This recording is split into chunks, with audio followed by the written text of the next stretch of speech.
네, 가장 먼저 이때 간밤에 있었던 뉴욕 증시부터 한번 살펴보도록 하겠습니다.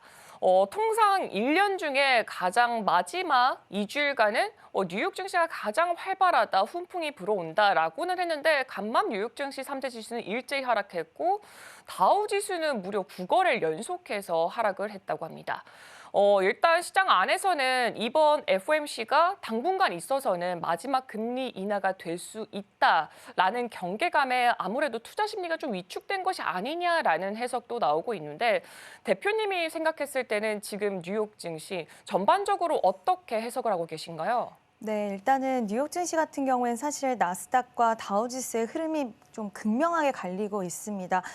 전일 같은 경우에는 나스닥 같은 경우에 기술주들의 약간의 조정 흐름이 나오기는 했지만 그 전까지 우리가 흔히 이야기하는 M7 기업들의 활약은 정말 대단했는데요. 그와 관련돼서 나스닥은 고공행진을 이어갔지만 다우 같은 경우에는 지금 지속된 하락을 하고 있고 또 FOMC를 앞두고 경계 심리가 굉장히 짙어진 그런 시장의 모습을 보여줬습니다.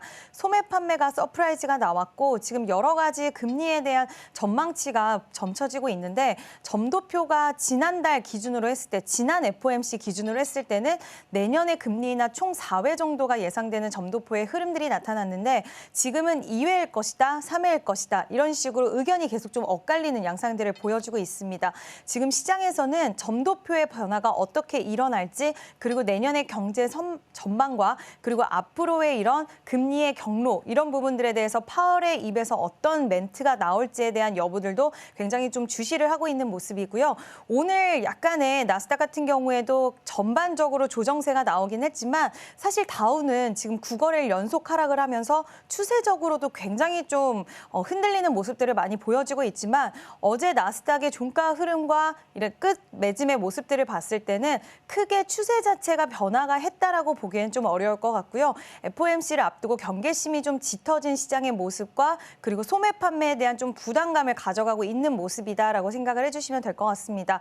어제 이제 하루에 이런 조정세로 인해서 시장 자체의 꺾임보다는 우리가 FOMC 결과가 우리나라뿐만 아니라 지금 미국이라던가 전 세계에서 굉장히 주목도가 올라간 만큼 이번 결과치에 따라서 시장의 분위기라든지 여러 가지 방향성 좀 변화는 있을 수 있다라고 생각을 하고 있습니다. 네, 그동안 시장에서는 사실상 이번 12월 FOMC에서 25bp 인하는 거의 기정사실화가 되어 있는 상태였습니다. 하지만 이제 시선을 점도표로 옮겨봤더니 기존의 4회에서 2회 내지는 3회로 이제 좀 축소가 될 수 있다라는 부분이 아무래도 투자자들 입장에서는 경계심을 불러일으킬 수밖에 없는 요인으로 작용이 된 것 같습니다. 그렇다면은 좀 다우와는 현재 다른 행보를 보이고 있는 나스닥 한번 살펴보도록 하겠습니다. 나스닥 같은 경우에는 간밤에 있어서는 한 템포 쉬어가는 모습을 보여줬지만 그래도 기술주 위주로 강세를 보여줬는데 여기 안을 조금 더 들여다보니까 지금 일본의 소프트뱅크로부터 투자를 좀 유치를 한 것이 어느 정도는 영향이 있었다라는 소식이 있더라고요. 손정희 회장이 트럼프를 만나서 1,000억 달러 규모로 지금 투자를 하겠다라고 발표를 했는데 이 내용이 자세하게 어떤 내용인가요?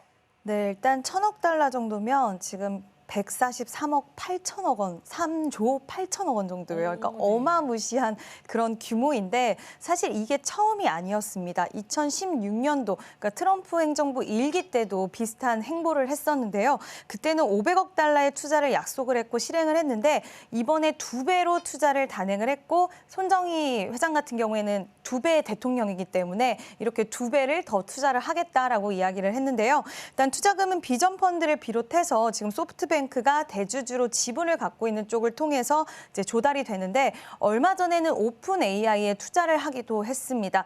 이 1,000억 달러 안에 이런 투자에 지금까지 최근 들어서 있었던 쪽에 그런 자금들도 좀 포함이 되는 건데 사실 엄청난 규모의 자금을 집행을 하는 거고요. 인공지능, 그러니까 AI 및 관련 인프라 구축에 초점을 맞추고 미국에서의 10만 개의 일자리를 구축해내겠다라는 이야기를 했는데 이렇게 딱 표면상으로 내용을 봤을 때 결국에는 트럼프가 굉장히 강해지고 있습니다. 그러다 보니까 지금 2016년도 대비해서 2배에 달하는 투자를 해주겠다라고 이야기를 하는 거고, 이와 관련돼서 한마디로 이야기를 하면 지금 좀 줄을 쓰고 있는 그런 모습들을 보여주고 있는 것 같은데, 지금 손정희 회장뿐만 아니라 많은 빅테크의 CEO들이 지금 트럼프와 만나기 위해서 실질적으로 만남이 성사된 경우도 있었고요. 만나기 위해서 지금 줄을 서고 있다라고 합니다. 1기 행정부 때까지만 해도 오히려 약간 사이가 좋지 않았는데 지금은 다른 행보를 보이고 있습니다. 그 이유는 결국에는 지금 트럼프가 주변을, 특히 트럼프 주니어 첫째 아들 같은 경우에 굉장히 좀 강력하게 아버지의 뜻을 따라서 지금 구축을 여러 가지 나가고 있는데,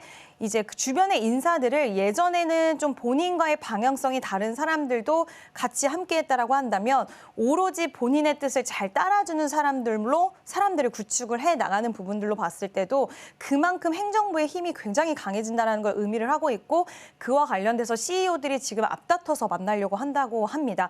반독점 규제라던가 여러 가지 정치적인 규제들을 좀 피하기 위해서 이제는 좀 이런 움직임을 보여주고 있는 거고, 또 한 가지는 트럼프 같은 경우에도 무조건 기업들을 제재하는 느낌보다는 지금 중국에 견제를 하면서 오히려 우리나라의 테크 기술들을 더 발전시키겠다는 이런 쌍방의 이런 의지가 좀 한데 모아질 수 있기 때문에 이번에는 이런 시너지 효과가 더 크게 발휘가 될 거라고 보이고 있고요. 그래서 트럼프 관련돼서 이런 움직임을 보이는 기업과 보이지 않았던 기업들 좀 극명하게 갈릴 수 있을 것 같아서 저는 한편으로는 살짝 우려가 되기도 하더라고요.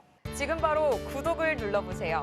실시간 경제 뉴스, 투자 전문가들의 다양한 시황과 정확한 분석, 또 알찬 투자 정보까지 신뢰할 수 있는 저희 서울경제TV와 함께하세요.